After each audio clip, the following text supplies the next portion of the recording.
नमस्कार, one India Hindi में आपका स्वागत है।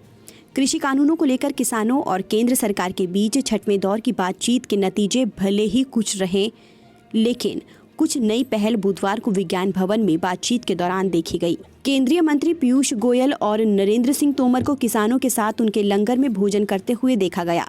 कृषि कानूनों के खिलाफ किसान 35 दिनों से आंदोलन कर रहे हैं। केंद्रीय मंत्री और किसानों के बीच विज्ञान भवन में 2 बजे शुरू हुई छठवें दौर की बातचीत के पहले दौर के बाद लंच हुआ। इसे निर्णायक बैठक माना जा रहा है। इस दौरान खाद्य और उपभोक्ता मामलों के मंत्री पीयूष गोयल और कृषि मंत्री नरेंद्र सिंह तोमर किसानों के जरिए बाहर से लाया गया खाना खाते नजर आए।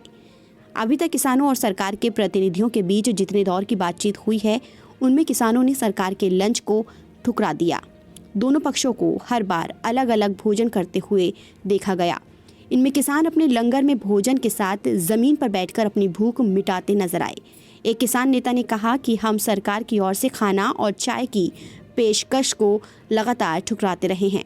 कई बार किसानों ने भी सरकार के मंत्रियों को खाने की पेशकश की, तो मंत्रियों ने विनम्रता के साथ मना कर दिया था। सरकार को उम्मीद है कि इस दौर की बातचीत से कोई हल निकल आएगा और नवंबर के आखिर से दिल्ली की बॉर्डर्स पर शुरू हुआ किसान आंदोलन खत्म हो जाएगा। बैठक के पहले सरकार के वार्ताकार समूह में शामिल केंद्रीय मंत्री सोम प्रकाश ने कहा कि ये बेहद निर्णायक बैठक होगी। सरकार चाहती है कि किसान नए साल का जश्न अपने घरों में मनाए। जो जानकारी बैठक से निकल कर आ रही है, उसके मुताबिक किसान संगठनों ने मीटिंग में 4 प्रमुख मुद्दे उठाए हैं।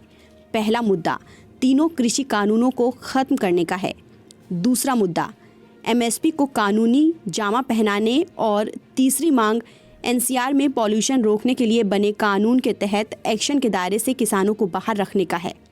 चौथी मांग के तौर पर विद्युत संशोधन विधेयक 2020 के मसौदे को वापस लेने की बात कही गई है।